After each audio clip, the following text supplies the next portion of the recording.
சட்னி அரைச்சா மசாலா அரைக்க முடியல, மசாலா அரைச்சா மஞ்சள் அரைக்க முடியல, ஒவ்வொன்னுக்கும் தனி மிக்சரா வாங்க முடியும்? வேண்டாம், அல்ட்ரா சாய்ஸ் ப்ரோ இருக்கே, இந்தியாவின் அதிவேக 1000 வாட்ஸ் மிக்சர் கிரைண்டர், வினாடிகளில் கல்லையும் கரைக்கும். ஒரு சாய்ஸ் ப்ரோ போதும். இனி எதையும் அரைக்கலாம், அதை ஃபாஸ்டா அரைக்கலாம். ரொம்ப டயர்டா இருக்கு. இயற்கையான டேட்ஸ், பாதாம், பிஸ்தா, கேஷு அண்ட் ஹனி கொண்டு தயாரிக்கப்பட்ட லயன் டேட் நட் பைட்ஸ். வணக்கம். செய்தி சுருக்கம். விடிய விடிய கனமழை. நெல்லை, தூத்துக்குடி, தென்காசி மாவட்ட பள்ளிகளுக்கு விடுமுறை. தமிழகம் உள்ளிட்ட தென் மாநிலங்களில் இன்று வடகிழக்கு பருவமழை துவங்குகிறது. பருவமழை துவக்கமாக 26 மாவட்டங்களில் இடி மின்னலுடன் கனமழை பெய்யும் என வானிலை ஆய்வு மையம் அறிவித்தது. மேலும் குமரிக்கடல் பகுதியில் ஒரு வளிமண்டல கீழடுக்கு சுழற்சியும், தென்கிழக்கு அரபிக்கடல் மற்றும் அதை ஒட்டிய லட்சத்தீவு பகுதியில் வளிமண்டல மேலடுக்கு சுழற்சி நிலவுகிறது. இதன் காரணமாக தேனி, தென்காசி, திருநெல்வேலி, ராமநாதபுரம் மாவட்டங்களில் இன்று கன முதல் மிக கனமழை பெய்ய வாய்ப்புள்ளது. இதற்காக ஆரஞ்ச் அலர்ட்டும் விடுத்தது. இந்நிலையில் தென் மாவட்டங்களில் நள்ளிரவு முதலே கனமழை பெய்து வருகிறது. தூத்துக்குடி, திருநெல்வேலி, தென்காசி மாவட்டங்களில் விடிய விடிய தொடர் மழை பெய்தது. கனமழை காரணமாக திருநெல்வேலி, தென்காசி, தூத்துக்குடி மாவட்டங்களில் உள்ள பள்ளிகளுக்கு மட்டும் விடுமுறை அளிக்கப்படுவதாக அந்தந்த மாவட்ட கலெக்டர்கள் அறிவித்துள்ளனர். பருவமழை முன்னெச்சரிக்கை. ரேஷன் கடைகளில் அரசு ஏற்பாடு. தமிழகத்தில் இம்முறை பருவமழை அதிகம் பெய்யும் என எதிர்பார்க்கப்படுவதால் அரசு அதற்கான முன்னெச்சரிக்கை நடவடிக்கைகளில் ஈடுபட்டுள்ளது. அதன் ஒரு பகுதியாக நவம்பர் மாதத்திற்கான ரேஷன் அரிசியை கார்டுதாரர்களுக்கு முன்கூட்டியே விநியோகிக்க அரசு உத்தரவிட்டுள்ளது. இதுகுறித்து உணவுத்துறை அமைச்சர் சக்கரபாணி வெளியிட்ட செய்திக்குறிப்பில் கூறப்பட்டுள்ளதாவது: பருவமழை காலத்தில் மழை அதிகம் பெய்யும் என எதிர்பார்க்கப்படுவதால் அனைத்து ரேஷன் கடைகளிலும் அரிசி கார்டுதாரர்கள் நவம்பர் மாதத்திற்கான அரிசியை இப்போதே வாங்கிக் கொள்ளலாம். இந்த மாதத்திற்கான அரிசியை இதுவரை வாங்காதவர்களும் அடுத்த மாதத்திற்கான அரிசியையும் சேர்த்து உடனே பெற்றுக் கொள்ளலாம். அடுத்த மாதமும் வழக்கம் போல் அரிசி விநியோகம் நடக்கும் எனவும் அதில் கூறப்பட்டுள்ளது. மழைக்காலங்களில் மக்கள் ரேஷன் கடைகளுக்கு அலைவதை தவிர்க்கவும், உணவு தட்டுப்பாடு ஏற்படாமல் இருக்கவும் அரசு இந்த நடவடிக்கை எடுத்துள்ளதாக கூறப்பட்டுள்ளது. கரூர் சம்பவத்தின் பின்னணியில் திமுக. நாகேந்திரன் அதிர்ச்சி தகவல். தமிழகம் தலைநிமிர தமிழனின் பயணம் என்ற தலைப்பில் தமிழக பாஜக தலைவர் நயினார் நாகேந்திரன் சுற்றுப்பயணம் செய்து வருகிறார். அந்த வகையில் சென்னை கொடுங்கையூருக்கு நேற்று சென்றார். அங்கு நடந்த கூட்டத்தில் பேசினார். கரூர் சம்பவம் திட்டமிட்ட படுகொலை, இதில் தொடர்புடையவர்கள் விரைவில் சிக்குவார்கள் என்றார். 10 ரூபா பாட்டில் 10 ரூபா பாட்டில் 10 ரூபா பாட்டில் 10 ரூபா பாட்டில் உங்களுக்கு என்ன தெரியுமா? யாருக்கு தெரியுமா? 10 ரூபா பாட்டில் என்ன தெரியுமா? என்னது கேட்கல. என்னது அது 10 ரூபா என்னது?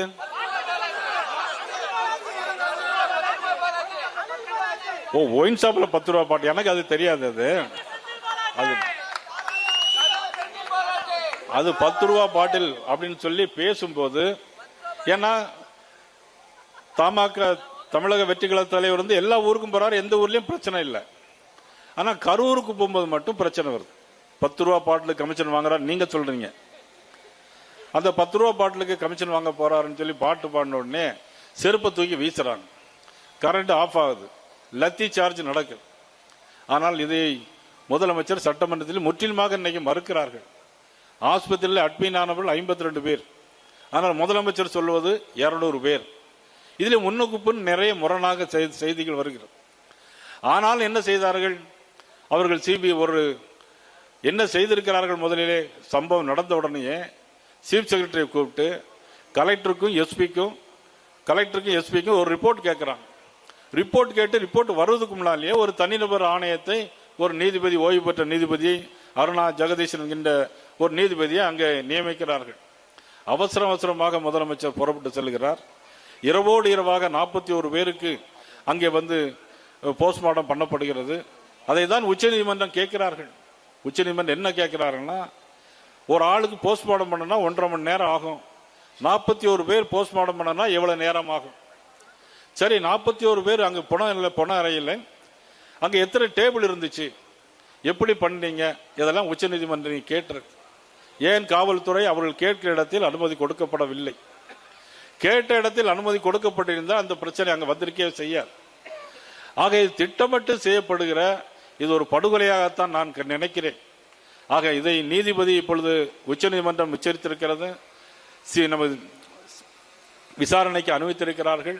அந்த விசாரணையில் நிச்சயமாக குற்றவாளி யார் என்பது தெரியும். அதில் திமுகவை சேர்ந்தவர்கள், முன்னாள் அமைச்சர் நிச்சயமாக அதிலே மாட்டுவார்கள். திமுக பின்னணியிலே இருக்கிறது என்பதை நான் இந்த நேரத்தில் பகிரங்கமாக தெரிவித்தேன். கவர்னர் ரவிக்கு எதிராக தமிழக அரசு வழக்கு. தமிழக சட்டசபையில் உடற்கல்வியியல் மற்றும் விளையாட்டு பல்கலை சட்டத்திருத்த மசோதா 2025 கடந்த ஏப்ரல் மாதம் 29 நிறைவேற்றப்பட்டது. விளையாட்டு பல்கலைக்கழக குழுவில் நிதித்துறை செயலரை நியமிப்பது மற்றும் விளையாட்டு பல்கலையில் மாற்றுத்திறனாளிகள் உறுப்பினராக இருப்பதற்கான தகுதியின்மையை நீக்க முடிவு செய்யும் வகையில் மசோதாவை தமிழக அரசு நிறைவேற்றியது. இந்த சட்ட மசோதாவிற்கு ஒப்புதல் வழங்க கோரி கோப்புகளை தமிழக கவர்னர் ரவிக்கு அரசு அனுப்பி வைத்தது. இந்த மசோதாவை ஜனாதிபதிக்கு அனுப்பி வைக்க தமிழக கவர்னர் முடிவெடுத்தார்.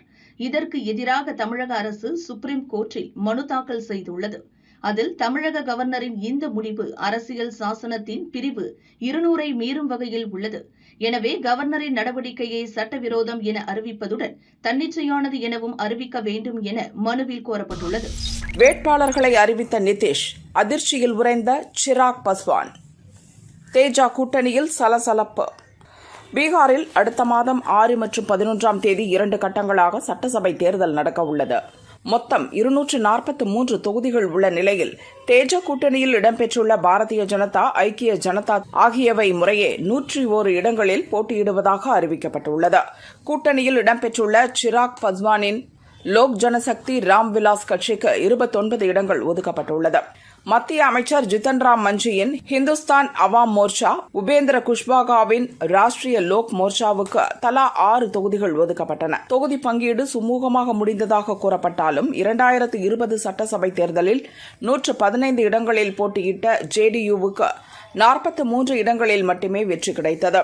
ஜேடியு போட்டியிட்ட இடங்களிலெல்லாம் சிராக் பஸ்வான் கட்சி வேட்பாளர்கள் களம் இறக்கப்பட்டதே இதற்கு காரணமாக கருதப்பட்டது. இம்முறை தொகுதிகள் குறைந்ததில் நிதிஷுக்கு வருத்தம் என்றே கூறப்படுகிறது. எனினும் அதை சமாளிக்கும் வகையில் தனக்கு விருப்பமான தொகுதிகளில் நிதிஷ்குமார் அதிரடியாக வேட்பாளர்களை அறிவித்து கூட்டணி தலைவர்களை அதிர்ச்சியடையச் செய்துள்ளார். பீகாரின் மோர்வா, சோன்பார்சா, ராஜ்கிர், காய்கட், மைதானி ஆகிய தொகுதிகளில் சிராக் பஸ்வான் எல்ஜேபி கட்சியினரை வேட்பாளராக களமிறக்க திட்டமிட்டிருந்தார். அதற்குள் நிதிஷ்குமார் அந்த தொகுதிகளுக்கான ஜேடியு வேட்பாளர்களை அறிவித்தது கூட்டணியில் சலசலப்பை ஏற்படுத்தியுள்ளது. கடந்த முறை ஜேடியுவின் வாக்கு வங்கி குறைய காரணமாக இருந்த சிராக் பஸ்வானுக்கு பதிலடி தரும் வகையில் அவர் மிகவும் எதிர்பார்த்திருந்த மேற்கண்ட 5 தொகுதிகளை நிதிஷ் தட்டி பறித்ததால் சிராக் பஸ்வான் அதிர்ச்சியில் உறைந்துள்ளார். ஏற்கனவே 40 சீட்டுகள் வரை எதிர்பார்ப்பதாக கூறி வந்த சிராக் 29 சீட்டுகள் கிடைத்ததில் பெரிய அளவு திருப்தி இல்லாமல் இருந்த நிலையில் தற்போது நிதிஷ்குமாரின் செயலால் கொதிப்படைந்துள்ளதாக கூறப்படுகிறது. நிதிஷுக்கு செக் வைக்கும் வகையில் அடுத்த கட்ட நடவடிக்கையில் இறங்குவது குறித்து கட்சியின் மூத்த தலைவர்களுடன் சிராக் ஆலோசிப்பதாகவும் தகவல் வெளியாகியுள்ளது. தேஜ கூட்டணியில் இடம்பெற்றுள்ள ராஷ்டிரிய லோக் மோர்ச்சா தலைவர் உபேந்திர குஷ்வாகாவும் தொகுதி பங்கீடு பற்றி அதிருப்தி தெரிவித்துள்ளார். முதலில் எல்லாம் சரியாக இருக்கும் என கூறி வந்த அவர் தற்போது திடீரென இம்முறை தேஜ கூட்டணியில் எதுவும் சரியில்லை, கூட்டணிக்குள் பெரும் குழப்பம் ஏற்பட்டுள்ளது, பிரச்சினைகளுக்கு சுமூக முடிவு ஏற்படும் என நம்புகிறேன் என கூறி பாரதிய ஜனதா தலைவர்களை சந்திக்க பாட்னாவிலிருந்து டெல்லி புறப்பட்டுச் சென்றுள்ளார். முதல் கட்ட தேர்தல் நடைபெறும் தொகுதிகளில் நாளை வேட்புமனு தாக்கல் செய்வதற்கான கடைசி நாள் என்ற நிலையில் தேஜ கூட்டணியில் இன்னும் சலசலப்பு அடங்காதது கட்சி தொண்டர்களிடையே குழப்பத்தை ஏற்படுத்தியுள்ளது. இந்நிலையில் காங்கிரஸ், ஆர்ஜேடி இடம்பெற்றுள்ள இண்டி கூட்டணியிலும் இதே நிலை தொடர்வதால் பீகார் அரசியல் களம் சூடுபிடித்துள்ளது. பட்டுப்புடவையா கொடுத்தாலும் லஞ்சம் வாங்கிக் கொள்வோம். மதுரை நாகர்கோவிலில் சிக்கிய அதிகாரிகள். சொத்து வரியை குறைத்து கணக்கிட்டு மதுரை மாநகராட்சிக்கு 150 கோடி ரூபாய் வரை இழப்பு ஏற்படுத்தி தங்கள் பாக்கெட்டை அதிகாரிகளும் அரசியல் புள்ளிகளும் நிரப்பிக் கொண்ட சம்பவம் தமிழகத்தை உலுக்கியது. அந்த சம்பவத்தில் மதுரை மாநகராட்சி மேயர் இந்திராணி தனது பதவியை ராஜினாமா செய்த அதே நேரத்தில் மதுரை மக்களை இன்னொரு செய்தி அதிர்ச்சியடைய செய்துள்ளது. மதுரை மாநகராட்சி 3வது மண்டல அலுவலகம் மதுரை மேலப்பெருமாள் மேஸ்திரி வீதியில் அமைந்துள்ளது. பில் கலெக்டர்களை பயன்படுத்தி தீபாவளி பண்டிகைக்காக பல்வேறு பரிசுப் பொருட்கள் மற்றும் பணத்தை அதிகாரிகள் பெறுவதாக லஞ்ச ஒழிப்பு போலீசாருக்கு ரகசிய தகவல் கிடைத்தது. இதையடுத்து மண்டலம் 3 அலுவலகத்திற்கு டிஎஸ்பி சத்யசீலன் தலைமையில் லஞ்ச ஒழிப்புத்துறை அதிகாரிகள் விரைந்து சென்று சோதனை நடத்தினர். இந்த சோதனையில் மண்டல அலுவலகத்தில் உதவி வருவாய் அலுவலராக இருக்கும் லட்சுமணனிடமிருந்து கணக்கில் வராத ரூபாய் 47,000 பணம் பறிமுதல் செய்யப்பட்டது. பில் கலெக்டர் மற்றும் ஊழியர்களிடமிருந்து 87,000 ரூபாய் ரொக்க பணம் கைப்பற்றப்பட்டது. அதே அலுவலகத்தில் 35 சேலைகளும் பறிமுதல் செய்யப்பட்டன. லஞ்ச பணத்திற்கு பதிலாக கடைக்காரர்கள் கொடுத்த சேலைகள் அது என தெரியவந்துள்ளது. அலுவலகத்தில் இருந்த உதவி வருவாய் அலுவலர் லட்சுமணன் மற்றும் ஊழியர்களிடம் லஞ்ச ஒழிப்பு போலீசார் விசாரணை நடத்தி வருகின்றனர். மதுரை மாநகராட்சி மண்டல அலுவலகத்தில் பணம் மற்றும் சேலைகளை லஞ்சமாக வாங்கி அதிகாரிகள் சிக்கிக் கொண்ட சம்பவம் மதுரையில் பரபரப்பை ஏற்படுத்தியுள்ளது.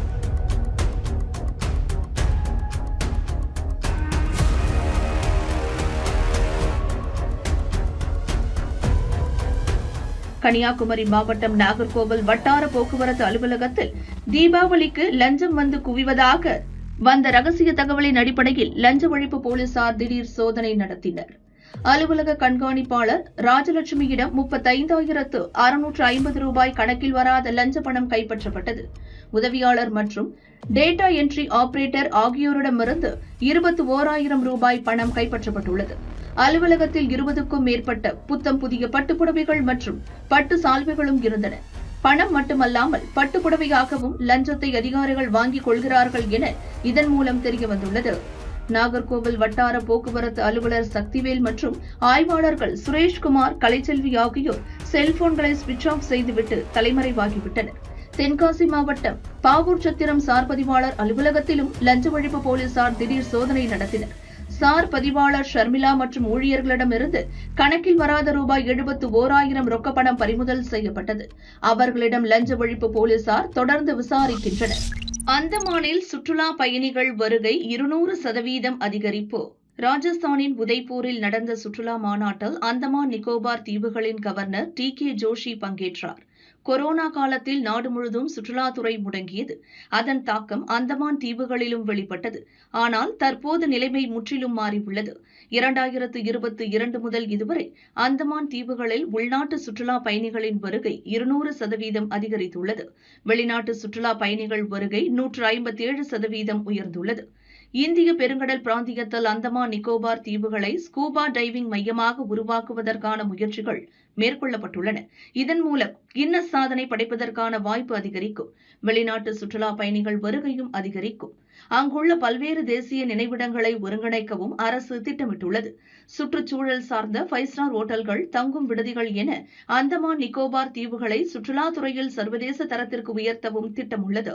இதுபோன்ற நடவடிக்கைகளால் இந்த தீவுகள் உலகத்தரம் வாய்ந்த சுற்றுலா தலமாக உருவெடுக்க அதிக வாய்ப்புள்ளது என ஜோஷி கூறினார். அமெரிக்காவுக்கு தபால் சேவை மீண்டும் துவக்கியது இந்தியா.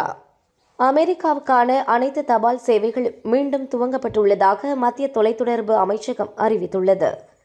அமெரிக்க சுங்கத்துறை சில மாதங்களுக்கு முன் புதிய சுங்கவரி வசூல் விதிகளை அறிவித்தது.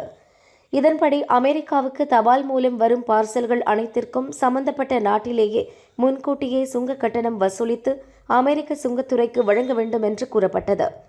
முன்பு அமெரிக்காவுக்கு பார்சல் அனுப்பும் போது அமெரிக்க சுங்கத்துறைக்கு தேவையான வரி விவரங்கள் முன்கூட்டியே அனுப்பப்படவில்லை. அதனால் அமெரிக்காவுக்கு பொருள் வந்ததும் அங்குள்ள அதிகாரிகள் அதை நிறுத்தி வைத்து பெறுபவர்களிடமிருந்து வரி வசூல் செய்ய வேண்டியிருந்தது. இதனால் தாமதம் ஏற்பட்டது.